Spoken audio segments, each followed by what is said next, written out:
नमस्कार साथियों। सीसीआई के डिजिटल प्लेटफॉर्म पर आप सभी का तहे दिल से स्वागत, अभिनंदन। आज हम जनरल साइंस के टॉपिक बल की बात करेंगे। फोर्स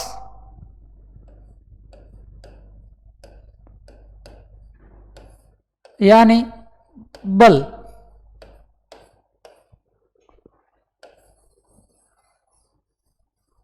सामान्य विज्ञान का टॉपिक है बल या फोर्स। बहुत सारे कंपटीशन एग्जाम, बहुत सारे प्रतियोगी परीक्षाएं, चाहे ग्राम सेवक हो, एलडीसी हो, या फिर राजस्थान प्रशासनिक सेवा हो, विभिन्न प्रकार की परीक्षाओं के अंदर प्रश्न पूछे जाते हैं। फोर्स से रिलेटेड प्रश्न पूछे जाते हैं, बल से संबंधित, या राजस्थान पुलिस हो, बहुत सारे प्रश्न वनपाल वन विभाग में आए हैं बल से संबंधित। तो हम बल को समझने की कोशिश करेंगे कि बल क्या है और बल से संबंधित कौन कौन से कारक है, या फिर जो है किस तरीके से बल कैसे कौन कौन सी चीज़ों पे निर्भर करता है और किस किस प्रकार के कैसे इसका वर्गीकरण है, उनका अध्ययन हम जो है इस टॉपिक में करेंगे। बल पहले हम बात करेंगे कि बल है क्या, जो है बल क्या चीज़ है उसकी बात करेंगे। जो है बल चीज़ क्या है उसकी हम स्टडी करेंगे कि जो है फोर्स या जो है बल क्या है। देखिए विद्यार्थियों, बल जो है क्या है? बल ऐसी भौतिक राशि है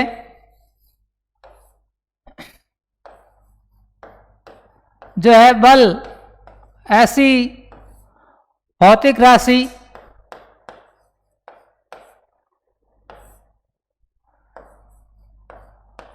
जो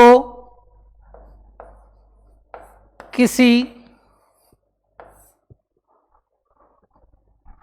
वस्तु के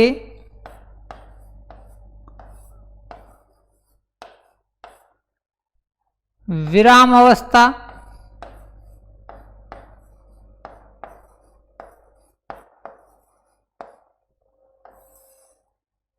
या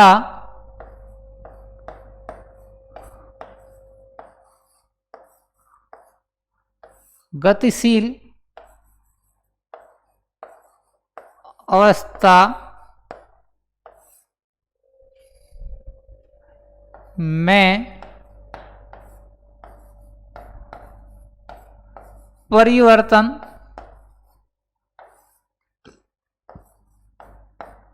लाता है या लाने का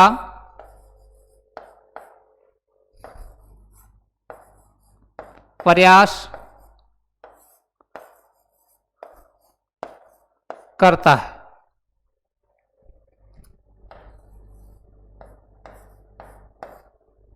बल क्या है? बल किसी वस्तु की जो है किसी वस्तु पर जो है इस तरीके का जो है फोर्स है या इस तरीके का कारक है जो उसकी विरामावस्था या गतिशील अवस्था में परिवर्तन लाने की कोशिश करता है, या जो है चेंजेस लाने की जो है कोशिश की जाती है, उन्हें हम जो है फोर्स कहते हैं। वस्तु या तो विराम अवस्था में है या गतिशील अवस्था में है, उसकी जो है अवस्था में परिवर्तन लाना क्या है? बल है। हमने जो है पहले जब छोटी स्तर की कक्षाओं में हम अध्ययन करते हैं तब हम ये बात की है हमने कि किसी वस्तु को खींचना, पकड़ के जो है खींच रहे हैं, या किसी वस्तु पर धक्का देना जो है बल कहलाता है। जो है सामान्य शब्दों में हम बात करें तो किसी वस्तु को जो है खींचना या धक्का देना जो है बल कहलाता है।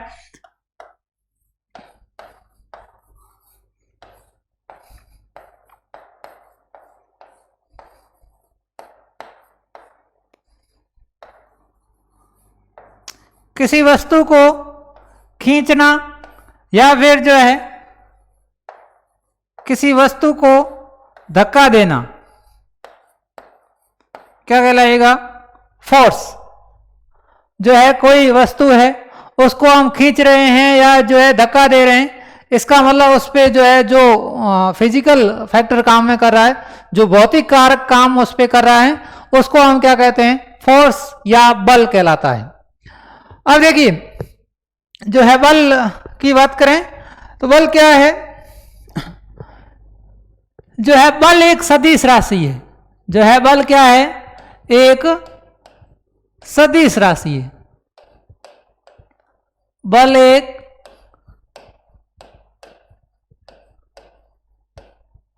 सदिश राशि है। वेक्टर क्वांटिटी, बल क्या है, बल जो है एक वेक्टर क्वांटिटी है, जो है सदिश राशि है। जो है बल क्या है, बल एक जो है वेक्टर क्वांटिटी है या सदिश राशि है। जो है बल क्या है, वेक्टर क्वांटिटी है,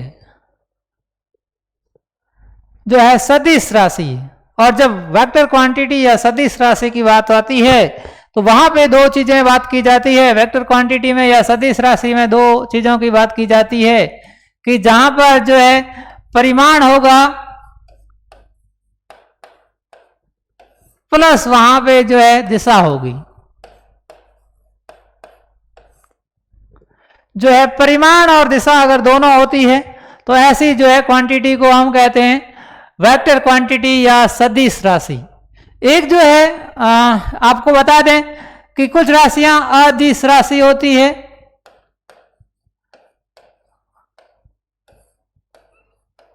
अदिश राशि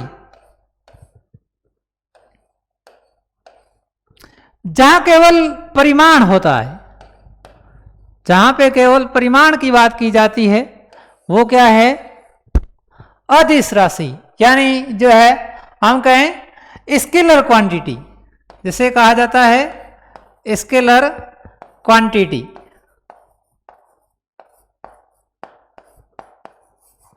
यानी कि जो है जहां केवल परिमाण होता है, जैसे हम जो है द्रव्यमान की बात करें तो 5 kg,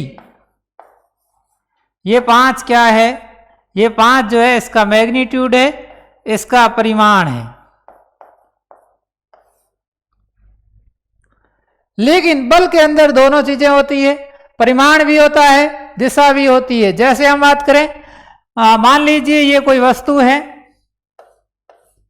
ये वस्तु जो है विरामावस्था में है फॉर एग्जाम्पल, या फिर गतिशील अवस्था में है, और इस पे अगर जो है कोई बल लगाया जाए, इस पे जो है कोई फोर्स लगा जाए, जैसे हमने कह दिया कि इस पे जो है 5 न्यूटन का बल लगाएं, तो ये वस्तु जो है पश्चिमी दिशा में जो है गतिशील होती है, पश्चिम दिशा के अंदर जो है गति करती है। इसका मतलब क्या हुआ, इसका मतलब ये हुआ कि इसके अंदर जो है दिशा भी है और इसके अंदर जो है क्या है, 5 ये क्या है, परिमाण भी है। तो बल क्या है, एक सदिश राशि है जिसके अंदर जो है परिमाण भी है, जिसके अंदर जो है दिशा भी है, दोनों का ज्ञान होना जरूरी है। यानी कि हम इंपॉर्टेंट बात करें तो पहली बात तो जो है बल क्या है, बल वह भौतिक राशि है जो किसी वस्तु की विरामावस्था या गतिशील अवस्था में परिवर्तन लाने का प्रयास करता है, यह जो है परिवर्तन लाता है। या किसी वस्तु को सामान्य शब्दों में बात करें तो किसी वस्तु को धक्का देना या खींचना जो है बल कहलाता है। जो है किसी वस्तु को धक्का देना या जो है खींचना क्या कहलाएगा, बल कहलाएगा। तो बल एक सदिश राशि है, वेक्टर क्वांटिटी है जिसमें परिमाण और दिशा दोनों की आवश्यकता होती है। और बल का अध्ययन करने के लिए जो है हमें जो है किन किन जो है कारकों की निर्भरता रहती है। जो है अगर बल का अध्ययन करना हो तो हमें जो है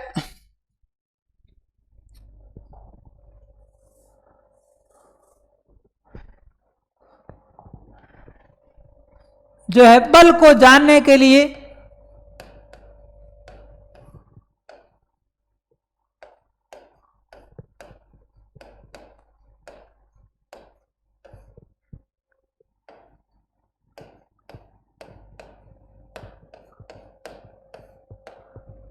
बल को जानने के लिए क्या क्या जरूरी है। पहला जो पॉइंट है वो है बल जो है किस बिंदु पर लग रहा है, बल किस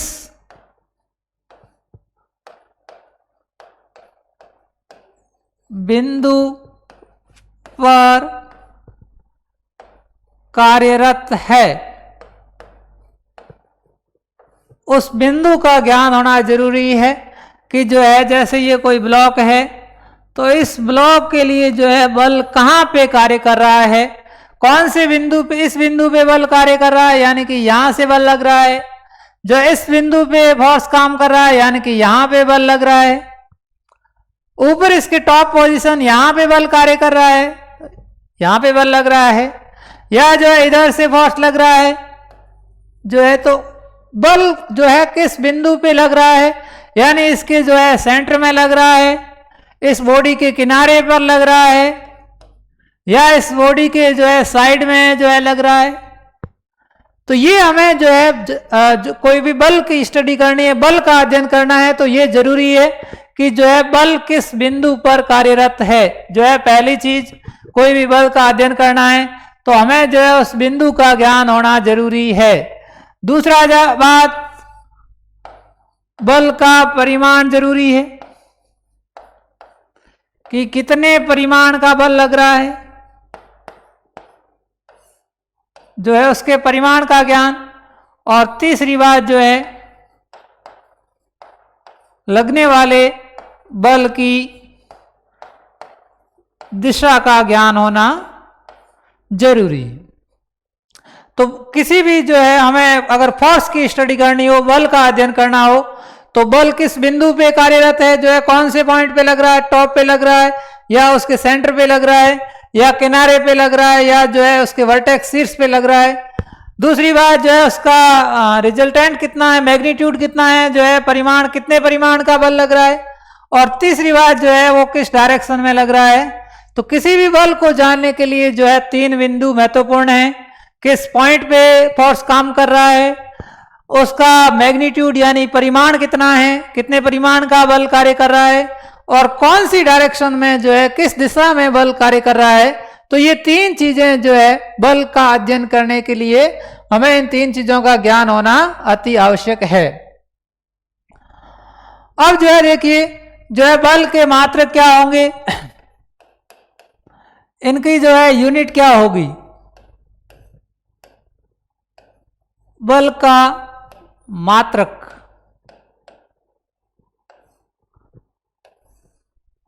यूनिट्स,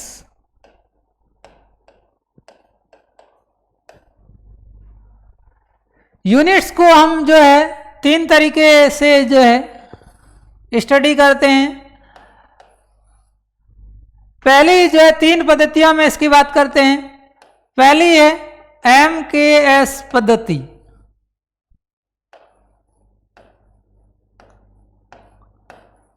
MKS पद्धति, MKS का मतलब क्या, metre kilogram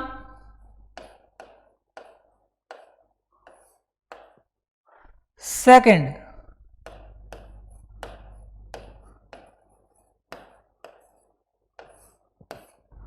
metre kilogram second पद्धति यानी कि MKS पद्धति में, जब MKS पद्धति में बात की जाती है तो MKS पद्धति के अंदर जो है बल का मात्रक है न्यूटन। क्योंकि इसके बारे में जो है स्टडी या सबसे पहले जो है इसके बारे में जो थ्योरी दी थी वो न्यूटन जो है वैज्ञानिक ने दी थी, इसलिए जो है बल का MKS पद्धति में जो है मात्रक क्या है, न्यूटन। और बल का जो है जब कई बार ऐसे पूछा जाता है कि जो है बल की SI यूनिट क्या है या SI मात्रक क्या है, बल का SI मात्रक यानी कि स्टैंडर्ड इंटरनेशनल या अंतरराष्ट्रीय मानक, तो उस केस में भी उत्तर क्या होगा, न्यूटन। बल का जो है SI मात्रक भी क्या है, न्यूटन। और MKS पद्धति की बात करते हैं यानी मीटर किलोग्राम सेकंड पद्धति में जब बात करते हैं तो उस केस में भी जो है बल का मात्रक क्या, न्यूटन। दूसरा जो है दूसरी पद्धति है वो है CGS पद्धति, जो है CGS पद्धति, CGS सिस्टम। जो है C का मतलब सेंटीमीटर है, सेंटीमीटर, ग्राम सेकंड।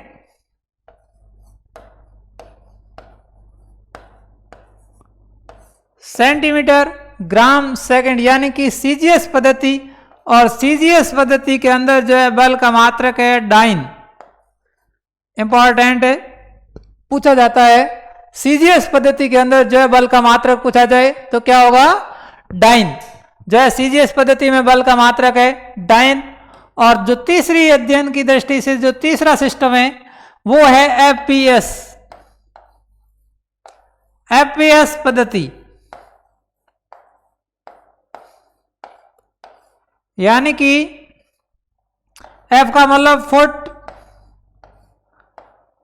पी का मतलब पाउंड,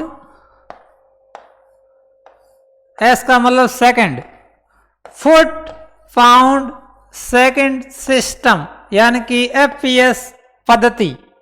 और एफपीएस पद्धति के अंदर जो है बल का मात्रक है पाउंड, या कई बार जो है पाउंडल भी मिलता है, एक ही बात है। जो एफपीएस पद्धति के अंदर जो है बल का मात्रक है पाउंडल या जो है पाउंड। यानी तीनों पद्धतियों के अंदर हमने जो है अलग अलग बल के मात्रक की बात कर ली। पूछे बल का जो है सीधा सवाल आ जाए, बल का मात्रक क्या है, न्यूटन। बल का एसआई मात्रक क्या है, या जो है स्टैंडर्ड जो मानक है, अंतर्राष्ट्रीय मानक है, स्टैंडर्ड इंटरनेशनल जो मात्रक है वो है न्यूटन। एमकेएस पद्धति में जो है बल का मात्रक न्यूटन, सीजीएस पद्धति में बल का मात्रक डाइन, और एफपीएस पद्धति में बल का मात्रक क्या होगा, पाउंडल। अब हम जो है बात करते हैं कि जो है न्यूटन और डाइन के अंदर क्या रिलेशन है, यानी कि जो है क्या रिलेशन होगा उसकी हम बात करते हैं। 1 न्यूटन बराबर 10 की घात 5 डाइन। जो है 1 न्यूटन बराबर 10 की घात 5 डाइन, इंपॉर्टेंट है।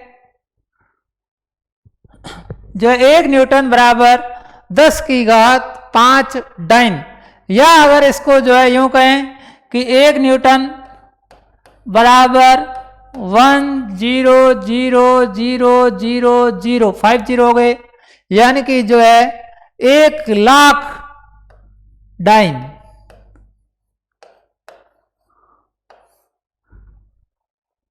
और इसी को अगर जो है हम रिवर्स कर दें, इसको इधर भेज दें, तो ये कह सकते हैं 1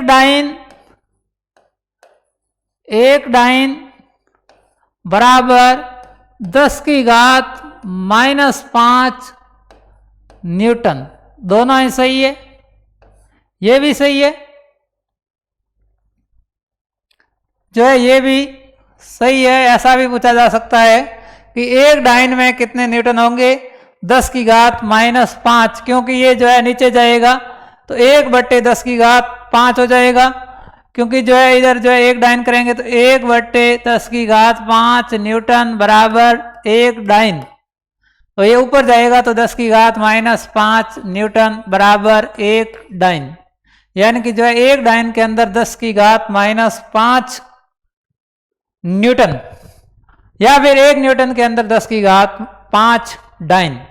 ये आपको ध्यान रखना है, बहुत इंपॉर्टेंट है, पूछा हुआ है।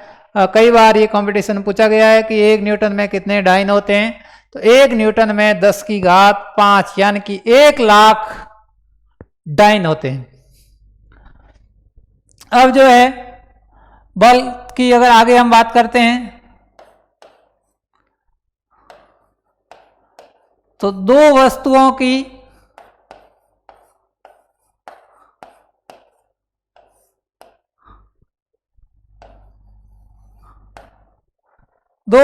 की अन्योन्य क्रिया, इंटरैक्शन,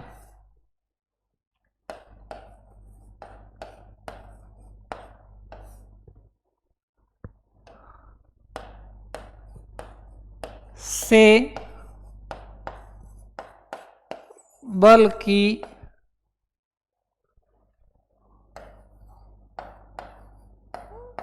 उत्पत्ति होती है।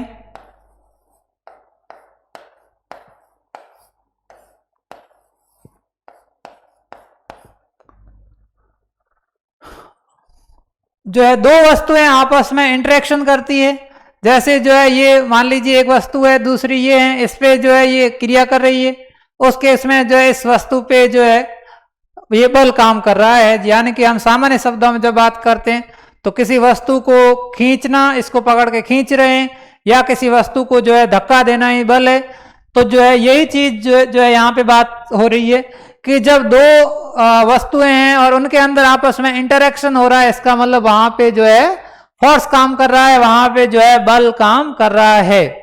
अब जो है किसी वस्तु पर जो है परिणामी बल कितना होगा या रिजल्टेंट फोर्स कितना होगा, हम उसकी बात करेंगे। जो है किसी वस्तु पर जो है रिजल्टेंट फोर्स या जो है परिणामी बल,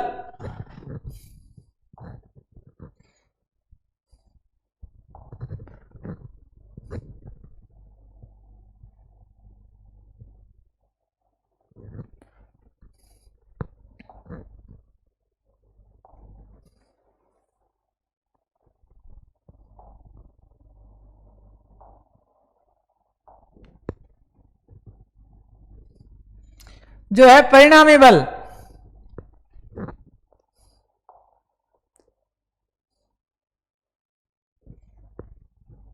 परिणामी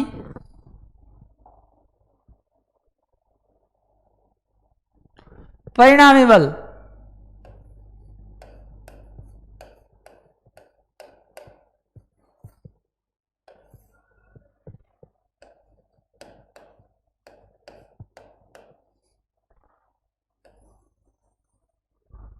रिजल्टेंट फोर्स कितना होगा, परिणामी बल कितना होगा। तो हम जो है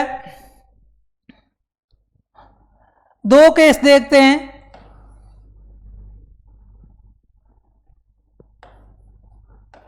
जब किसी वस्तु पर कार्यरत बल एक ही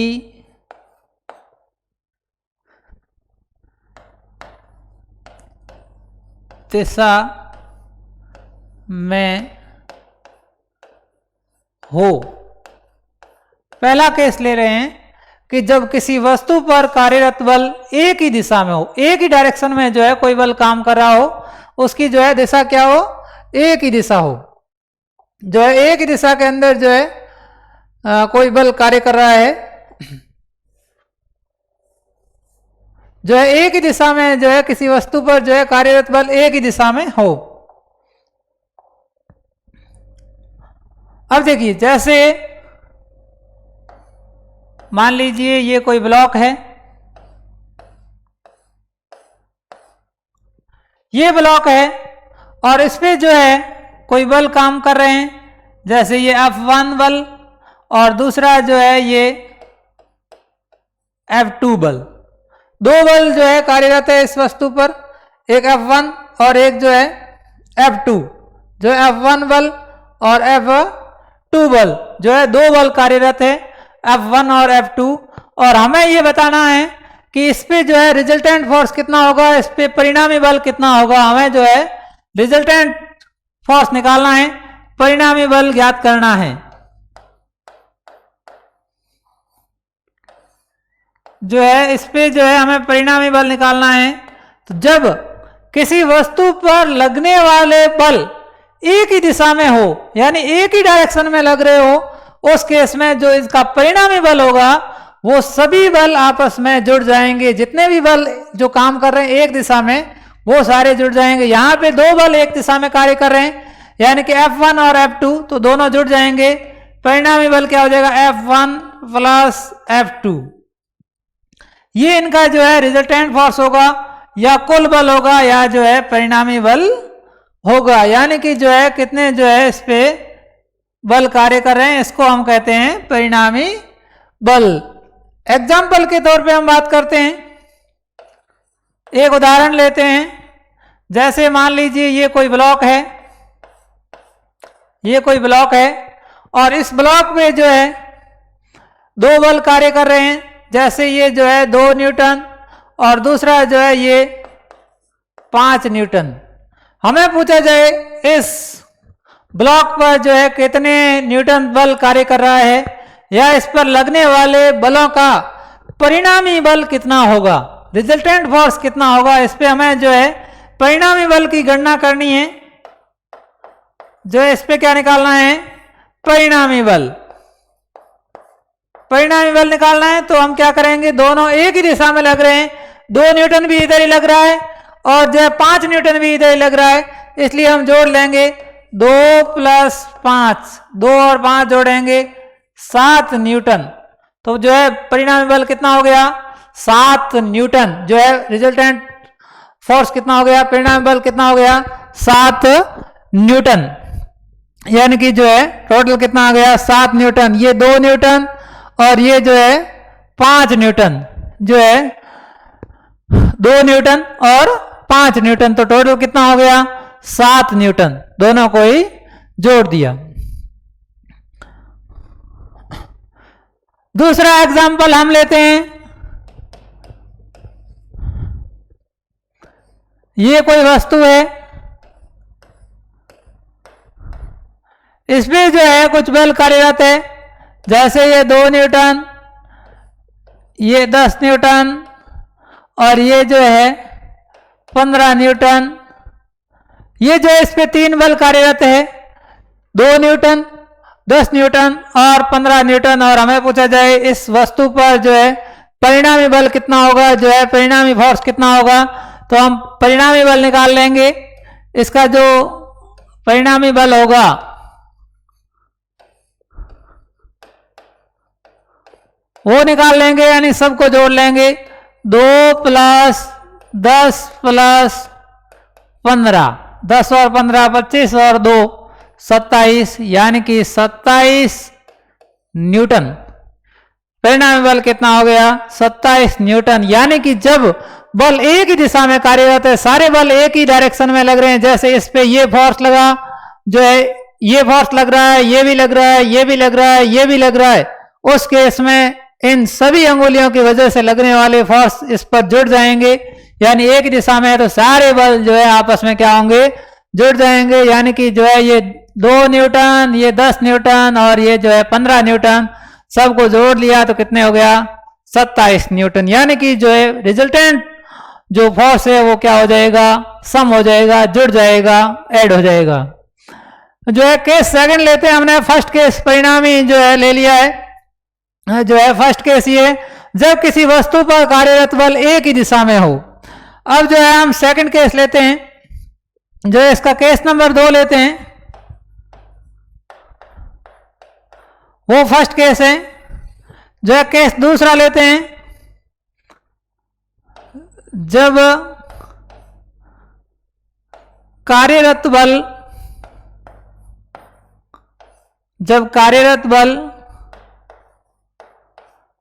विपरीत दिशा में हो।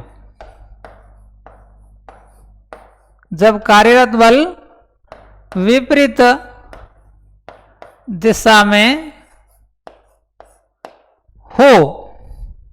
सेकंड केस ये देखते हैं, जब कार्यरत बल जो है विपरीत दिशा में हो, तो उस केस में क्या होगा, जो है अगर अपोजिट डायरेक्शन में एक फोर्स इधर से काम कर रहा है, दूसरा इधर से लग रहा है, इस पे एक फोर्स इधर से लग रहे हैं, दूसरे फोर्स इधर से लग रहे हैं, उस केस में जो है परिणामी क्या होगा।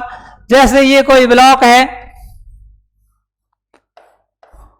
ये कोई जो है वस्तु है, इस पे जो है एक फोर्स जो है इधर से लग रहा है F1 और दूसरा जो है एक बल इधर से विपरीत दिशा में लग रहा है F2, और हमें पूछा जाए इसका परिणामी क्या होगा, तो हम एक शर्त यहां पे दे देते हैं कि F1 is greater than F2। यानी कि F1 जो है F2 से बड़ा है। उस केस में जो है परिणामी निकालना है हमें। जो है परिणामी क्या होगा, परिणामी बल जो है बड़े में से छोटा घटा लेंगे, यानी घट जाएंगे F1 माइनस F2। जो है परिणामी बल क्या हो जाएगा, F1 माइनस F2। ये हमारा जो है रिजल्टेंट फोर्स हो गया, यानी कि एक बल इधर से लग रहा है, दूसरा बल जो है इधर से लग रहा है, तो परिणामी बल जो है आपस में क्या होगा, घट जाएगा। यानी जो है F1 में से F2 घटा लेंगे। क्यों? क्योंकि हमने F1 को बड़ा माना है। एग्जाम्पल से समझते हैं। जो है हम एग्जाम्पल से समझते हैं, जैसे जो है उदाहरण लेते हैं। एग्जाम्पल फर्स्ट, जैसे ये कोई ब्लॉक है, ये कोई वस्तु है, इसमें जो है दो बल काम कर रहे हैं। इधर से जो है 10 न्यूटन और इधर से जो है 3 न्यूटन फोर्स काम कर रहे हैं। दो बल है, एक आपका जो है 10 न्यूटन और दूसरा जो है 3 न्यूटन। जो है दो बल है, एक दिशा में 10 न्यूटन बल काम कर रहा है, एक दिशा में 3 न्यूटन बल काम कर रहा है। और हमें पूछा जाए कि जो है परिणामी बल कितना होगा, इस वस्तु पर जो है परिणामी बल कितना होगा। बहुत सिंपल है, बहुत सरल है।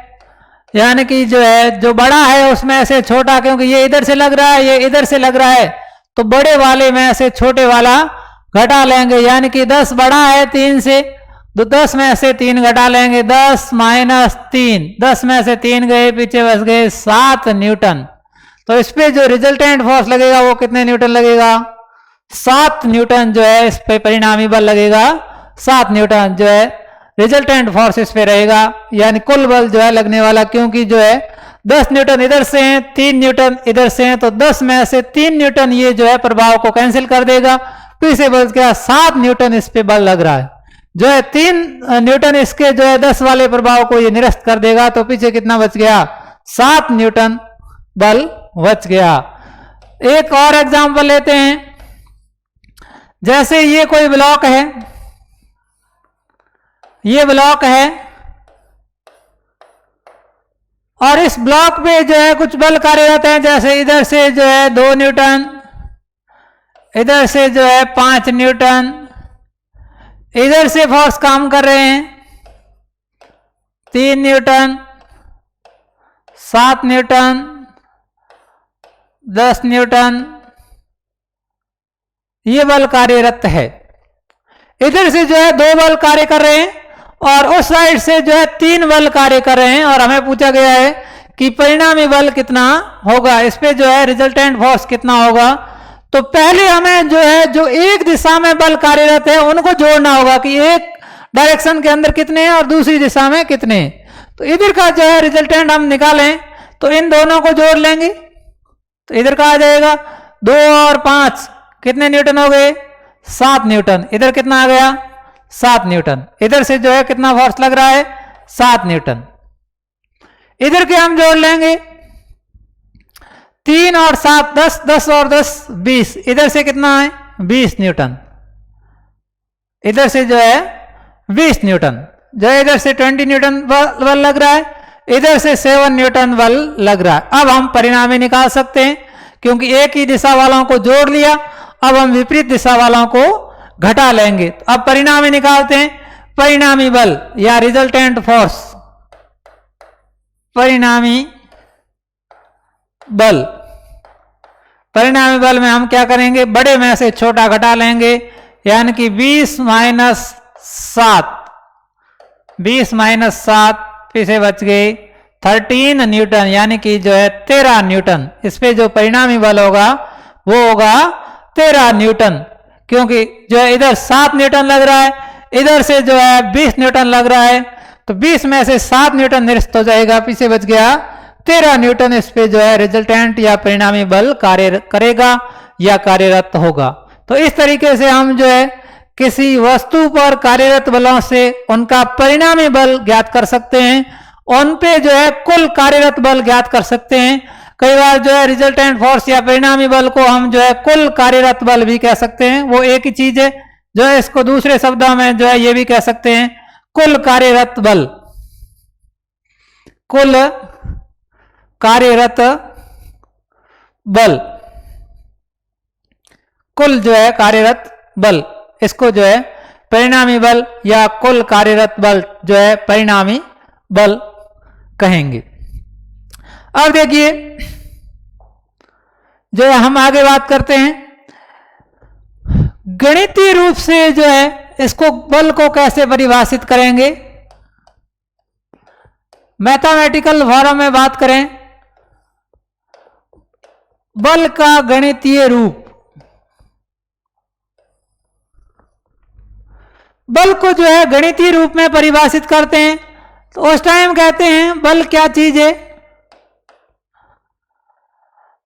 जब किसी वस्तु को त्वरित किया जाता है, जैसे मान लीजिए जो है कोई वस्तु 50 की स्पीड में कोई गाड़ी जा रही है और उसको 55 की स्पीड में हम कर रहे हैं, यानी कि जो है उसको रेस देके हम त्वरित कर रहे हैं, और उस वस्तु का जो द्रव्यमान है इनको अगर जो है गुणा कर दिया जाए कि उसका जो है द्रव्यमान कितना है और उसको कितनी जो है स्पीड से हम त्वरित कर रहे हैं, कितने एक्सेलरेशन से या कितना प्रति सेकंड जो है कितने वेग से जो है हम गति दे रहे हैं, उसको अगर गुणा कर लिया जाए तो बल का गणितीय रूप आ जाता है। यानी कि जो है बल क्या है, बल द्रव्यमान और त्वरण का गुणनफल है। जो है बल क्या है, गणित कहती है बल द्रव्यमान और त्वरण का गुणनफल है। यानी कि बल बराबर क्या होगा, द्रव्यमान गुणा त्वरण। जो है बल बराबर क्या होगा, द्रव्यमान गुणा त्वरण। ये इंपॉर्टेंट है, आपको याद रखना है। बल क्या होता है, द्रव्यमान गुणा त्वरण। यानी कि जो है संकेतों के रूप में लिखें तो F बराबर क्या होगा, m इंटू ए, F बराबर m गुणा a, या F बराबर ma, यानी जो है F बराबर ma। और अगर इसी को हम सदिश रूप में लिखें, वेक्टर के रूप में लिखें, तो बल एक सदिश राशि है, इसलिए इस पे तीर लिखते हैं। जो सदिश राशि होती है उसके ऊपर तीर से प्रदर्शित करते हैं। द्रव्यमान अदिश राशि है और त्वरण जो है सदिश राशि है। तो F बराबर ma और F के ऊपर जो है हम तीर से डिनोट करेंगे, F को हम जो है तीर से लिखेंगे। यहां पे m क्या है, m यहां पे मास है, जिनको हम जो है हिंदी में कहते हैं द्रव्यमान। ए यहां पे एक्सेलरेशन है,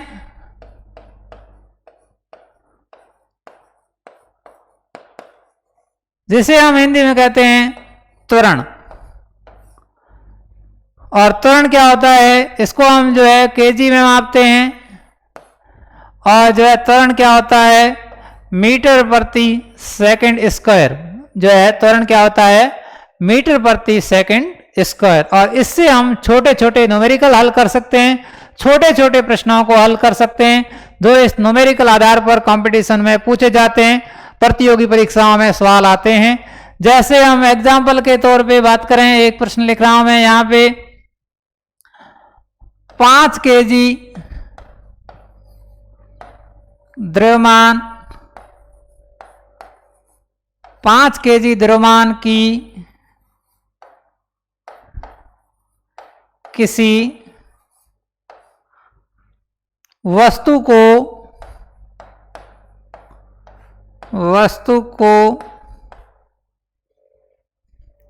2 मीटर प्रति सेकंड स्क्वायर के त्वरण से त्वरित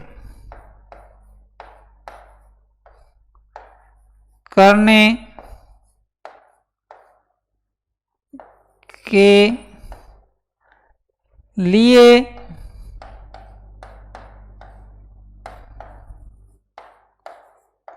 कितने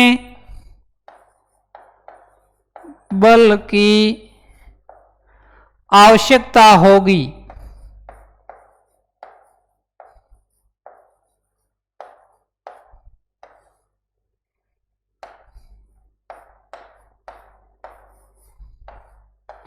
ये आपका प्रश्न है।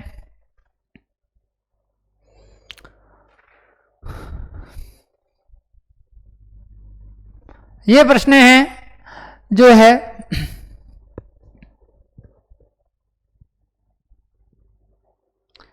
इस प्रश्न पर ध्यान दीजिए।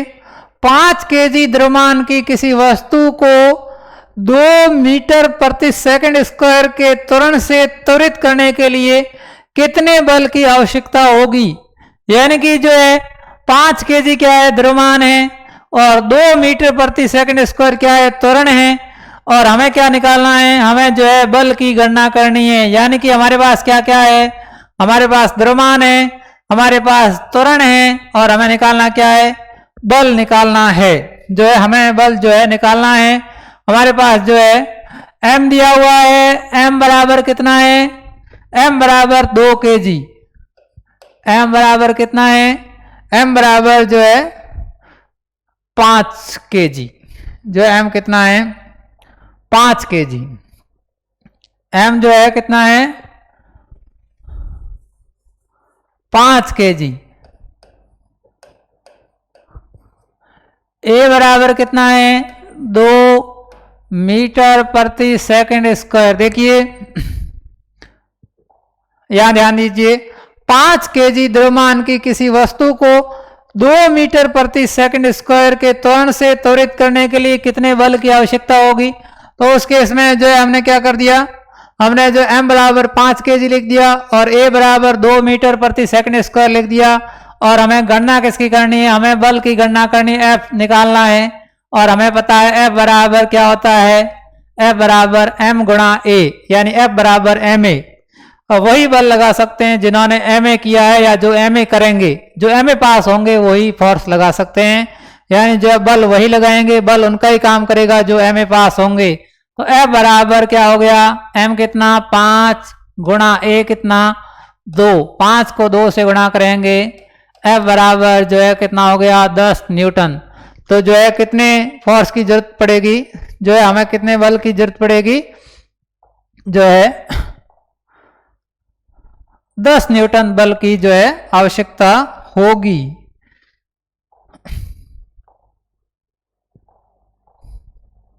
जो है 10 न्यूटन जो है बल की जरूरत पड़ेगी, क्योंकि जो है m दिया हुआ है, हमें a दिया हुआ है, और हमें निकालना क्या है, हमें जो है F की गणना करनी है। उस केस में हमने F निकाल दिया। F कितना आ गया, F आ गया 10 न्यूटन। जो है F की कैलकुलेशन कर ली। एक प्रश्न आपके लिए जो है यहां पे लिख देता हूं मैं,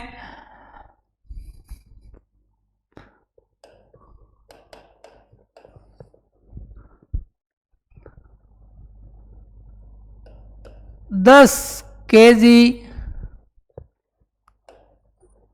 द्रव्यमान वाली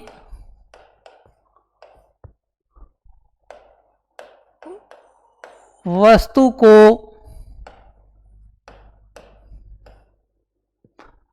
5 मीटर प्रति सेकंड स्क्वायर से त्वरित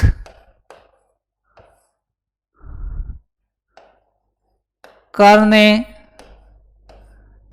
के लिए कितने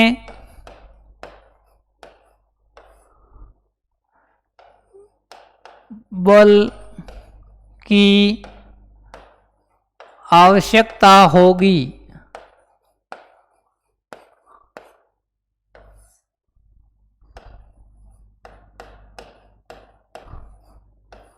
ऑप्शन सुनिए, ए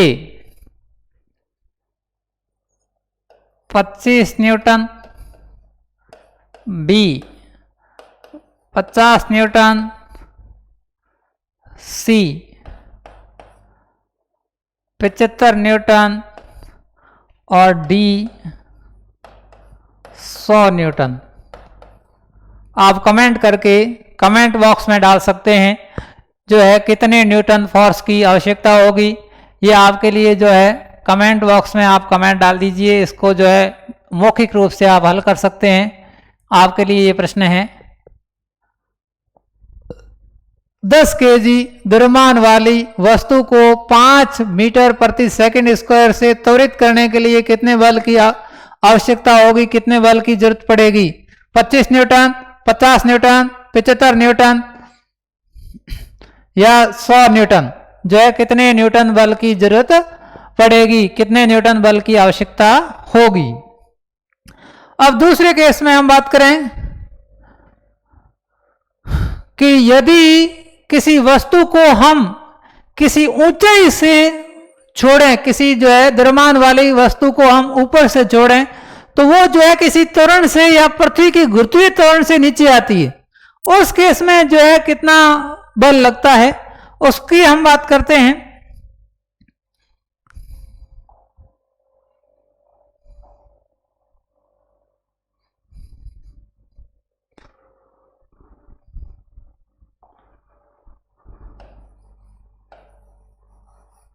पृथ्वी पर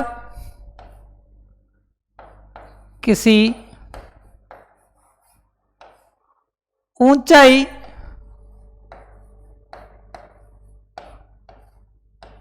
से वस्तु या पिंड की गति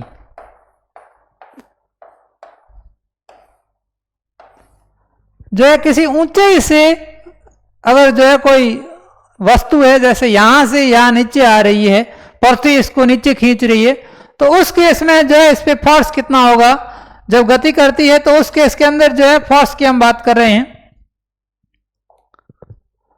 जैसे मान लीजिए जो है m द्रव्यमान की कोई वस्तु है और ये जो है पृथ्वी की सतह पर आ रही है, जो है ये यहां पे मान लो आ रही है, और g गुरुत्वीय त्वरण है, यह पृथ्वी की सतह है।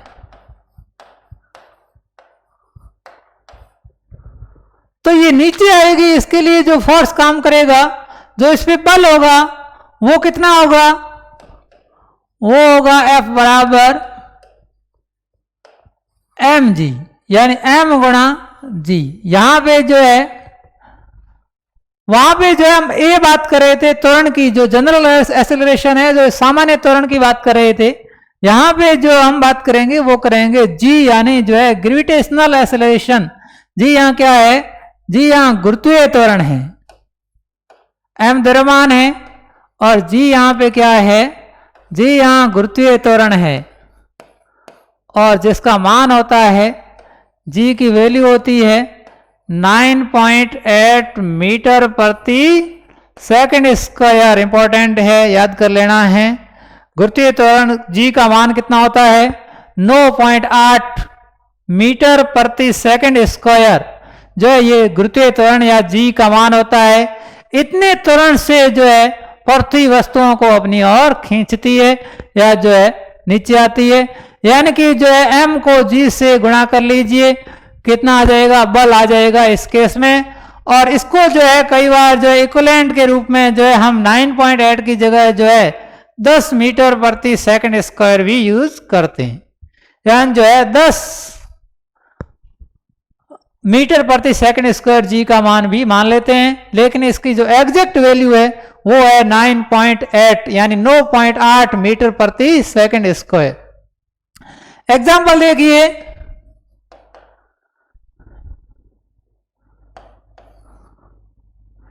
दो केजी द्रव्यमान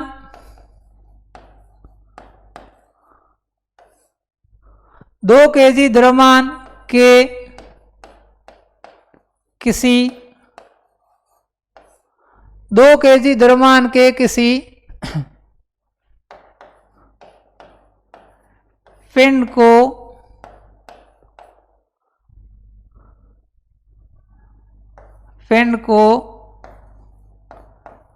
गुरुत्वीय त्वरण से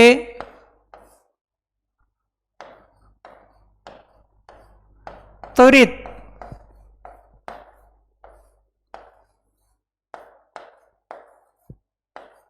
होने पर आवश्यक बल की गणना कीजिए।